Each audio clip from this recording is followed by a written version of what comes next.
Olá pessoal, eu sou o Sérgio Basso, sou fisioterapeuta, especialista em microfisioterapia, em biodecodagem e também estou aqui na TV Relacionamento.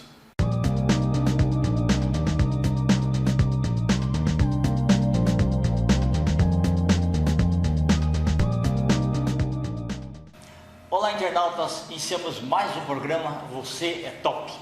E hoje nós temos aí a oportunidade de conversar com um profissional de uma área que pouca gente conhece, que é a esgrima. Rodrigo Baldi, muito obrigado, viu, pela tua presença aqui. Obrigado a você. Rodrigo, conta um pouquinho para os nossos internautas onde você nasceu, um pouquinho da sua trajetória profissional, e aí nós vamos entrar no campo aí. Legal. Né? Bom, eu nasci em São Paulo, capital, e eu tive contato com a esgrima já depois da faculdade. Minha primeira formação não tinha nada a ver com esporte. E aí eu assisti a Olimpíada de 2004, que foi em Atenas. Sim. E vi a final, calhou de eu acordar, colocar na televisão, estava passando a final. E aí eu me interessei pelo esporte, comecei a torcer pelo italiano na época lá, o Aldo Montano, que depois eu fui descobrir que é um dos grandes nomes da história, que é um dos grandes nomes da esgrima internacional, e ele foi campeão olímpico nesse ano. E aí eu busquei informações sobre o esporte, né? Aí encontrei uma academia privada, porque a esgrima, historicamente, ela sempre foi muito mais fechada no meio militar e nos grandes clubes. Então encontrei uma academia privada, comecei a fazer ali, já com mais de 20 anos de idade. E aí fui seguindo como atleta até ter a oportunidade de me tornar técnico. E aí sim fui fazer educação física. Primeira vez que você viu, você já tinha ideia desse tamanho, do peso dela? Sem ideia de nada, não. Você... Não tinha ideia de nada. Fui só conhecer mesmo quando cheguei na academia para treinar. Tá. A gente via lá nos Três Mosqueteiros, né? Algum, Sim. Né? Que legal. Então, essa daqui para treino, ela não tem ponta, é isso, né? Não, é assim, essa daqui, a esgrima ela é dividida em 3 modalidades, tá? O sabre, que é essa arma que está aqui, a espada, que é essa outra daqui, eu já falo das 3, e o florete, que eu não tinha um para trazer aqui na hora. Mas é o seguinte, vamos começar pela espada. A espada é o seguinte, é a mais praticada de todas. As duas são do mesmo tamanho? A espada é um pouquinho maior, deixa eu ver. É que essa aqui, a espada que está na minha mão, é uma espada infantil. Essa aqui é a espada do meu filho.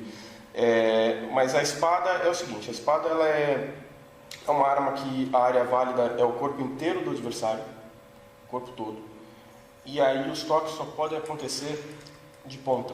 Então por isso que tem esse botãozinho aqui, porque aqui tem um fiozinho aqui no meio da lâmina, que vai ligar uma tomada, que vai ligar um aparelho, e lá o outro adversário também tem uma coisa parecida. Então quando os adversários se tocam, ela bloqueia a luz do outro, então a luz do outro não vai acender. Que interessante. Entendeu? Quer dizer, isso é de uns tempos para cá. Então, espada... até 20 anos atrás, por exemplo, você não tinha, você tinha que um juiz lá marcar alguma coisa? Isso, a espada tem mais tempo que tem o aparato eletrônico, o sabre foi mais recente, mas antes disso tinha sempre o árbitro, que é aquele que zela pelo combate. E muito observador, né? E mais os chamados vogais que ficavam nas pontas, nas extremidades. E para poder validar aquele toque, o árbitro dizia uma coisa para tomar a decisão. Bandeirinha, sei lá, no futebol, tá? Alguém que auxilia o árbitro ali. E o juiz aí, no esporte taekwondo. Isso, exato.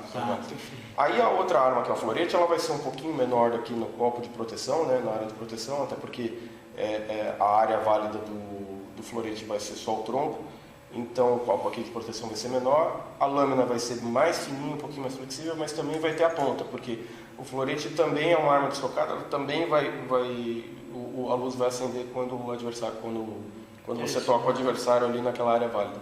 E aí, para que seja válido o toque, o floretista ele usa um colete metálico, né? Então aí quando não atrapalha os movimentos. Não, nada. É uma camadinha mais de roupa. E aí quando esse botãozinho toca ali na área válida, aí que vai fechar o contato e vai acender a luz, né? E a outra arma é o sabre.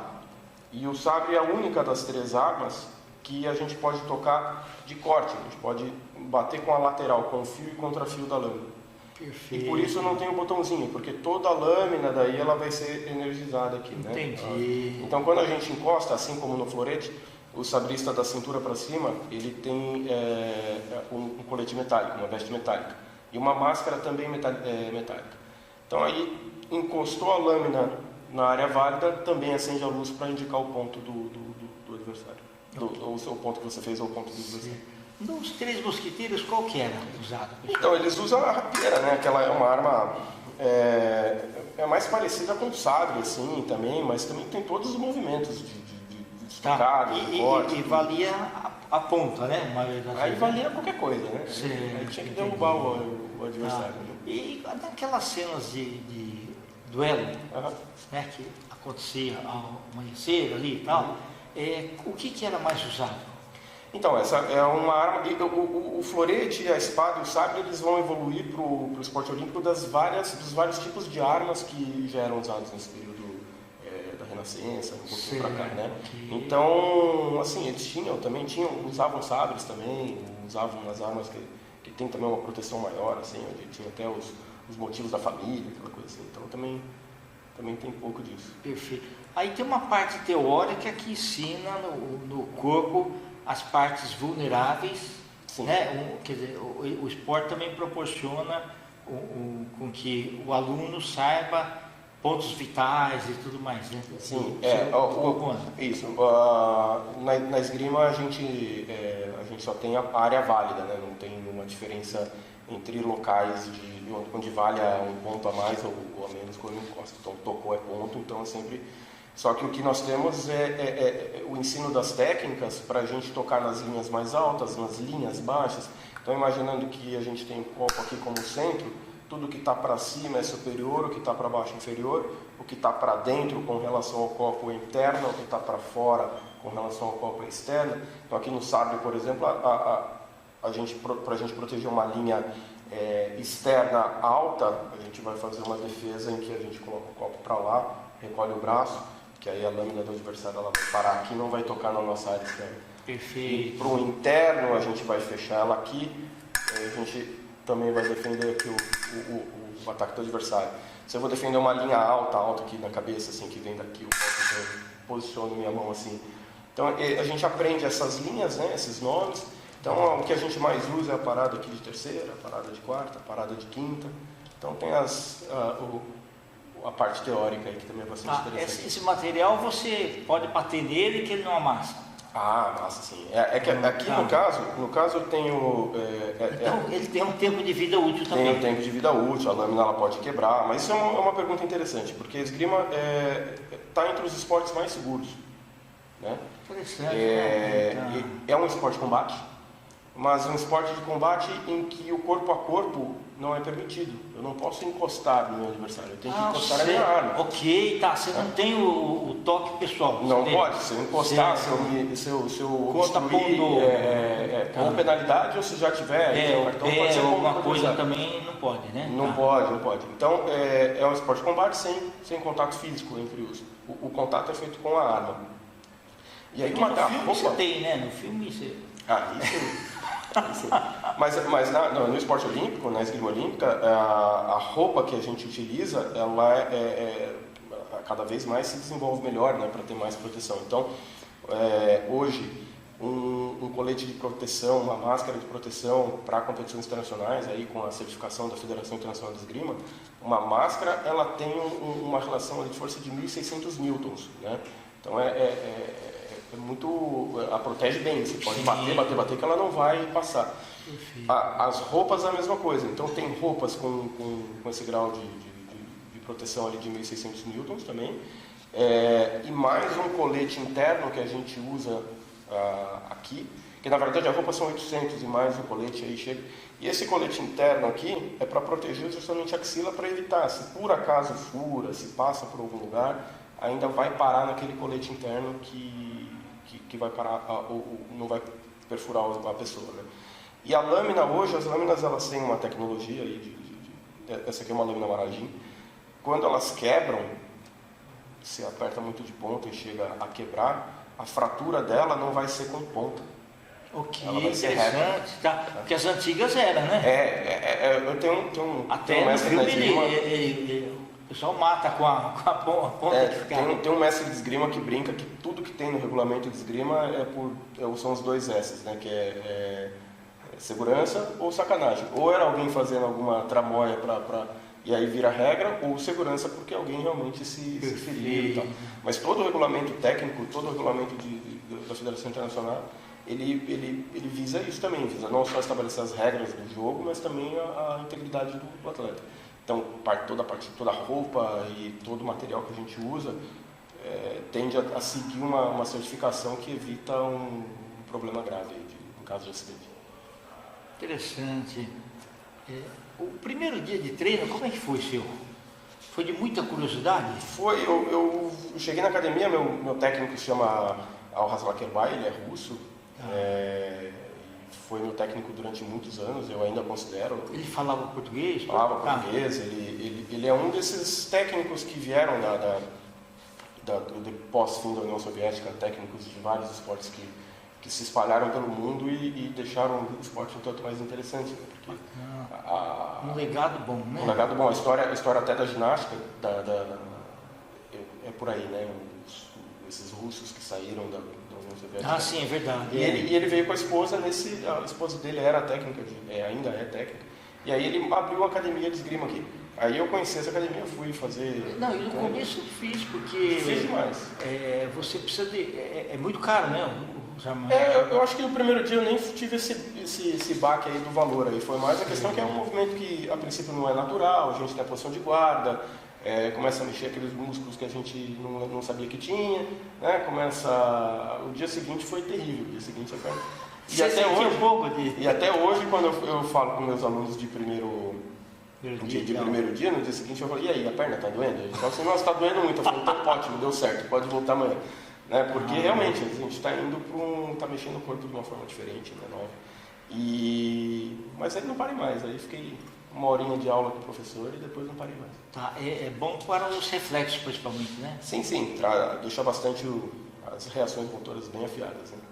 Sempre tem que ter muita agilidade. Tá. Aonde que normalmente é mais... O ponto aqui é mais coração que é visado? Não, olha, a arma que eu joguei a vida inteira... A arma que eu joguei a vida inteira foi o sabre, né? Eu dou aula de espada e dou aula de sabre, mas a modalidade que eu joguei era o sabre. Então o sabre, como a gente bate muito de corte, dá para dizer que o alvo preferido ali, ou a gente vai em flanco, onde eu pelo menos vou, que o flanco é o que está para fora aqui, né? Então, na minha lateral, que eu ficando na posição de guarda aqui. Certo. Então, atacar o flanco do adversário ou a cabeça. São as áreas mais visadas aí. Entendi. Mesmo quando a gente faz uma defesa, né? Então, uma defesa e uma resposta. Né? O que vem depois da defesa é uma resposta. A resposta, ela geralmente vai na cabeça também, que eu faço a defesa e manda a mão para frente. Essas são as áreas mais procuradas aí. O interessante, depois, um dia eu estava fazendo correlação, porque você tem essa veia femoral aqui também, que se atingida a pessoa morre, que sai bastante isso. Esse não é um dos pontos que normalmente... E também tem a roupa de proteção, também ali a gente não usa isso. O meu pai conta que os samurais antigos, por exemplo, às vezes você tem um adversário assim, muito forte, e você... É difícil, né? Cada um estuda o outro direitinho e tal. Falou que quando um, por exemplo, conseguia cortar um braço do outro, aí vai passando o tempo, ele vai perder, o que vai perder tempo, a sangue vai perdendo. Né? Porque aí Mas a gente na esgrima, a gente ainda não chegou nesse ponto.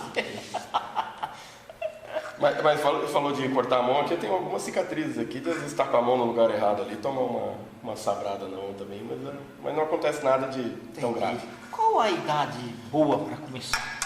Eu tenho alunos que... O menor, o aluno, por exemplo, porque o tamanho da espada é menor? Sim, tem vários tamanhos de lâmina. Então, tamanho de lâmina infantil, aí tem algumas intermediárias ali e também até chegar na adulta. E hoje a gente tem bastante material de plástico até que a gente pode usar para iniciação de crianças ali de 7, 8 anos já. Eu acho interessante que a melhor fase da criança, eu como técnico, a melhor fase da criança é quando ela está ali com mais ou menos com 10, 11 anos. Tá? porque ela está numa fase motora muito boa, ela já passou, provavelmente já passou por outros esportes, então ela vem com uma, então ela tem uma aquisição mais fácil do movimento, porque ela já teve contato com outros esportes, e como esgrima é muito fino, né, um movimento muito fino, então quanto maior for o repertório da criança, melhor ela vai se desenvolver. Mas assim, não tem idade para começar a esgrima. Eu tenho atletas que começaram a esgrima com mais de 40 anos, tem atletas, acontece muito de pais de trazem os filhos e aí e acaba treinando junto com os filhos. Legal. Então, lá já na teve caso então que o pai também treina? Bastante. Dos atletas pré-veteranos, que são os com mais de 40 anos, e veteranos lá na Baldin Esgrima, eu tenho uns 4 já. Então eu teve mais um pai que começou recentemente. Então, assim, isso é muito comum. Começa a viajar com as crianças, começa a ver. E aí também uma outra coisa que acaba dirigindo a gente nessa organização são as categorias, né? Então a categoria é o seguinte, começa sub-9, aí sub-11, sub-13, isso são as categorias infantis. Ok, tá. Então isso já direciona a gente no futebol, assim, tá. Já começa a direcionar o momento da gente treinar a criança, né? Aí no sub-15 depois vem, que é o chamado pré-cadete, e depois o sub-17, que é o cadete, que aí quando começa a coisa fica um pouco mais séria. Que aí já tem campeonato mundial, já começa a ter apoio da Confederação Brasileira, e já começa a ficar um pouco mais puxado. O atleta, aquele praticante já está virando para ser atleta, está migrando para ser atleta. Aí depois vem o juvenil, que é uma categoria muito forte, né? Que é o juvenil sub-20. Aí dos 21 até os 39 é o livre, todo mundo joga, né? Quem tem 14 anos já pode jogar, quem tem mais de 40 também pode jogar, então é o livre. Chegou nos 40, aí começa o pré-veterano, até 49. Aí 50 é o veterano, e aí vai 50, 60, aí veterano 1, veterano 2, veterano 3 e tal. Então assim, tem espaço para todo mundo. Esgrima é muito gostoso por causa disso, dá para a família toda fazer. Depois dos 40 o treino é mais leve ou não? Depende, acho que o treino mais leve depende da pessoa, né? Como toda atividade. Eu tenho atletas com mais de 40 anos que treinam com os atletas do livre, treinam até com o pessoal do juvenil e dá conta. Entendi. Então a esgrima requer bastante fortalecimento ali para fazer, porque tem muita explosão, é um esporte anaeróbio, né? Não é como uma corrida de 30 minutos que você vai fazer, mas então tem muita explosão em volta, Então é um esporte que num treino, por exemplo, a pessoa faz um joguinho ali de 3 minutos e vai descansar 5, 6, depois vai voltar de novo. Okay. Então é gostoso nesse sentido, você sai cansado, você sai ali desgastado, mas é uma coisa que você pode ficar na academia de 2 horas jogando e se divertindo, né? Quando está jogando. Por aí. E falando dessas divisões de categorias, né? Hoje a equipe que a gente tem muito forte lá na academia é uma equipe que é sub-13. Sub-13 com meninas que conseguiram medalhas numa categoria sub-15. Né? Meninas que vieram até de projeto social, vieram para a esgrima através de iniciativas nossas e meninas que conseguiram vaga em seleção brasileira. Puxa, que bacana. Em categorias acima. Então, assim, a gente consegue isso de uma certa forma, dirigindo pela categoria. Essas meninas começaram quando elas tinham 10 anos de idade, já sendo preparadas para ter essa possibilidade e ter essa chance de conseguir chegar numa seleção, disputar uma prova internacional, eventualmente chegar numa bolsa atleta, que faz bastante diferença na vida delas. Sim. Então, Rodrigo, e em que momento da sua vida que você falou, agora eu vou ser empreendedor e eu vou abrir a minha academia? Eu não planejei nada não, para falar a verdade, porque eu sempre ajudei muito meu técnico, né? Eu ajudei a construir a identidade da academia dele, fiz todo esse trabalho enquanto eu era atleta, então todo relacionamento com os pais acabava sendo um tanto comigo, nessa coisa de viagem e tudo. Então eu diria que eu aprendi a montar o meu negócio montando o negócio do meu técnico, que ainda segue, né? São muitos amigos ainda, ele segue. E aí o que aconteceu foi que ele tinha um outro técnico que ajudava ele, também bielorrusso, e que recebeu uma oferta de trabalho nos Estados Unidos. Hoje ele é técnico numa academia lá nos Estados Unidos. E aí ele falou, bom, agora eu preciso de um técnico, tá, mas eu não sou técnico, tá, mas vai ser. Vamos aprender, e a partir daí eu fui fazer os cursos de técnico que a Confederação Brasileira de Esgrima oferece. Isso aí eu estou falando deve ter sido ali por volta de 2016, 2017. Ok. Aí a Confederação me indicou para uma certificação de sabre, né, um curso de sabre em El Salvador. Aí eu voltei com essa certificação da Confederação Pan-Americana de Esgrima daí. E depois disso eu entrei para fazer educação física, comecei a fazer educação física nesse ano. Parabéns. Depois de quase com 40 anos estava me formando em educação física, para fazer tudo certinho, né? Ter conhecimento para poder levar isso para um aluno, primordial.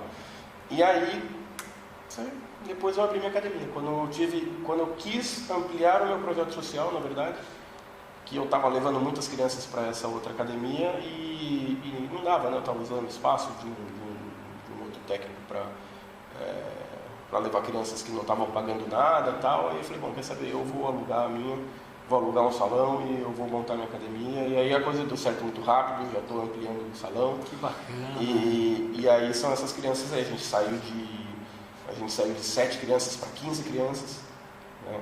Nesse momento que eu abri a academia, crianças do projeto, fora os outros alunos. Né? E aí a gente acabou montando um time forte, um time interessante. Agora a gente voltou de Porto Alegre com esse time de crianças de projeto social e tal. Nós voltamos de Porto Alegre com 7 crianças do projeto classificadas para a seleção brasileira. Puxa, parabéns, viu? Que é um negócio difícil de conseguir. Né? E faz bem para você como pessoa também. Faz né? bem. Depois não só como profissional. Eu vou te mandar as fotos dos abraços que a gente ganha. Perfeito. Você vai ver que é muito forte, né? Tá certo. Rodrigo, estamos aí em instantes finais. Eu queria que você deixasse os seus contatos aí. Legal. Bom, no Instagram é @baldinhosgrima, né? Lá tem todos os meus contatos também. E eu respondo as mensagens por lá também. Quem quiser conhecer esgrima, fazer uma aula inaugural ali sempre. E o endereço, você pode deixar? E a academia ela fica na rua Afonso Sardinha, 337, na Lapa. E a gente trabalha de segunda a sábado lá, a partir das 3 da tarde até umas 8, 9 horas da noite, enquanto tem gente treinando, a gente está. Perfeito. Muito obrigado. Eu te agradeço. Muito obrigado. Volte sempre aí. Muito obrigado. Internautas, com os agradecimentos então a esse fantástico colaborador do esporte mundial, em particularidade a esgrima, Rodrigo Baldin, nós finalizamos mais um Você é Top. Um grande abraço e até a próxima. Muito obrigado.